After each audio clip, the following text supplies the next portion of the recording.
a business owner, getting media coverage should be right at the top of your priority list. Why? Well, because it drives customers to your business, and with competition being so tight right now, with everyone and anyone building businesses online, it's becoming more important than ever. There are new businesses popping up every day, and gaining media coverage makes sure yours doesn't get lost in the crowd. Connecting with and pitching to the people who can and will feature your stories is the way to become super visible. But when it comes to taking action by pitching your story to the media or contacting them, I know many of you feel really uncomfortable about it. You worry about what to say, what stories journalists want, how to contact them. Maybe you've tried to get into the media already with no luck and you've found your confidence waning. Well, that's okay, because I'm going to answer some of the questions you've been asking me recently right here. I want to get you on the road to more business success than you can handle using media coverage, and this video is going to help. Hey, I'm Julie Brown, visibility and media coach, editor-in-chief and your very own cheerleader. I like nothing more than seeing business owners get the visibility and recognition they deserve, and on my YouTube channel I share proven strategies to help you do just this. I'd love it if you would subscribe to my channel and hit that notification bell. Thanks so much for that. So the first question I'm going to answer is, how do I write an email to a journalist asking them to feature me? It's quite simple really, but there are a few rules to follow if you're going to get a positive response. Firstly, you need to write a killer headline in the subject box to get the journalist interested from the off. It will be this that dictates if your email is opened or not. Think about the headlines you see on the cover of magazines or as headlines in newspapers, as these will be truly eye-catching. Could you write something similar? Then the email needs to be concise and your message crystal clear.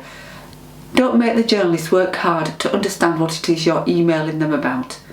Think in advance about what the story is and why the journalist should feature it. What are the benefits to their readers? You need to have clarity to get their attention and for them to know at a glance what it is you're pitching to them. Don't use the email to talk about you in any length. They only need to know who you are, what you do and who for.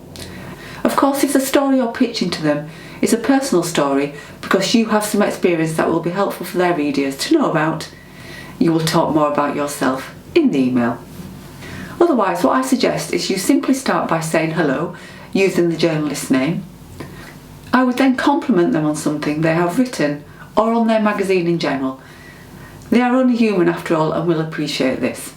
Next, tell them what the story is, why it's relevant now and how it's going to help or inspire their readers. Hook them in by making every word count. Let them know if you have pictures or case studies they can use, then sign off with your name, contact details, including your phone number and website. Now your number is really important because they may want to contact you quickly. Write no more than 3 short paragraphs in total, and using bullet points or numbers to break up the copy can help. Next is the question about whether or not you should even be cold pitching to the journalist at all.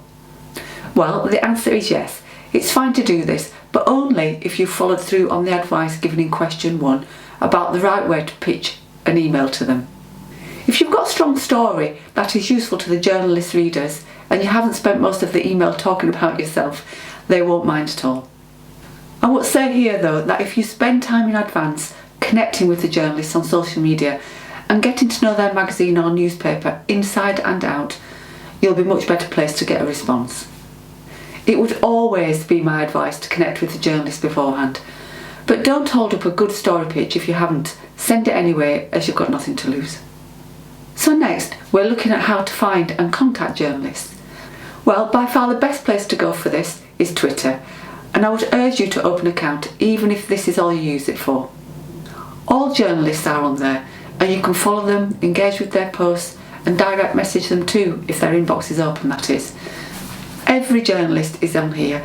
All BBC journalists, the ITV journalists, newspapers, local news, anybody you want to speak to in the press is on Twitter. More or less. There might be 1 or 2 that aren't, but most are. If you can't find them on Twitter, then nip over to Instagram or LinkedIn because it could be that they're on there. It's worth just having a look around.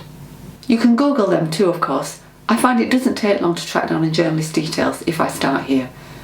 Just put your curious head on and do a search. Google is also a great tool for finding out what the trends are in your industry right now. Set Google alerts for keywords that relate to what you do, and you'll get a notification when that topic is covered somewhere in the press. This gives you great insight into what's trending or important right now, meaning you can then pitch to the press with stories on these topics too. The media will love that you have story ideas that are so relevant and newsworthy.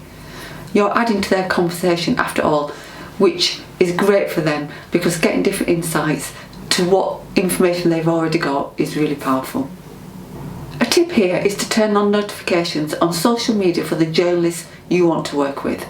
Then every time they post or tweet, you can go straight in and leave a comment. Think of it as networking with intent.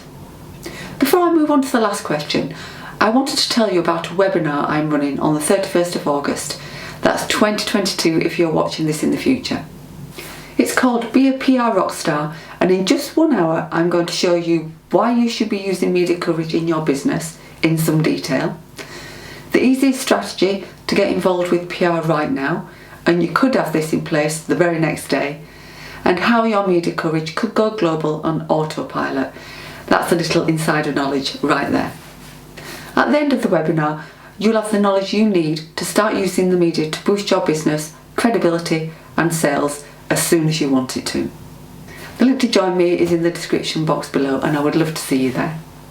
And now the last question for this video is, should I follow up with the journalist once I've sent the pitch email? Yes is the answer to this. Now don't be afraid to follow up, as the journalist will be expecting it. Also, they may just have missed your email or got busy and forgot to open it. We all do that from time to time, don't we?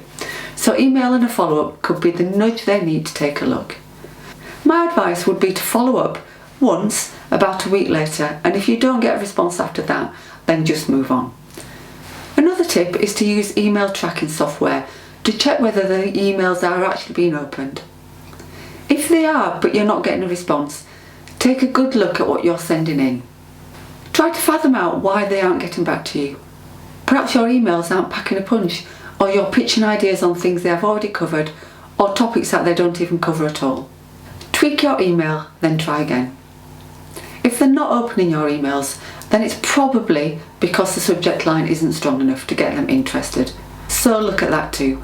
What can you do to make them stand out more? Take a look at the headlines that the newspaper or magazine are using in their stories, because these are meant to hook people in. So have a read, have a look and see whether you can emulate them too. So there you have it, the most regular questions I get asked. Well, some of them anyway, there are plenty more, but we'll get to those on a different video. Thanks so much for watching today. Hope you found that really useful, and I'll see you in the next video. Bye everybody.